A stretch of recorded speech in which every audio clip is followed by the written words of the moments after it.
ಜಲಾನಯನ ರಚನೆಗಳ ನಿರ್ಮಾಣ ಮಾಡುತ್ತೇನೆ ಮತ್ತು ನಿರ್ವಹಣೆಯಲ್ಲಿ ನಾನು ಸಹಕರಿಸುತ್ತೇನೆ. ನನ್ನ ಜಮೀನಿನಲ್ಲಿ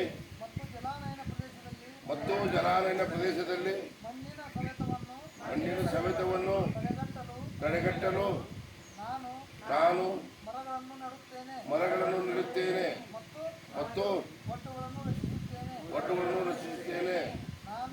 ನಾನು ನನ್ನ ಜಮೀನಿನಲ್ಲಿ ಮಳೆ ನೀರು ಕೊಯ್ಲು ವ್ಯವಸ್ಥೆ ಮತ್ತು ಸಂಪರ್ಕದ ಪುನಶ್ಚೇತನ ವ್ಯವಸ್ಥೆಯನ್ನು ಮಾಡುತ್ತೇನೆ. ನಾನು ಹವಾಮಾನ ಸುಧಾರಿತ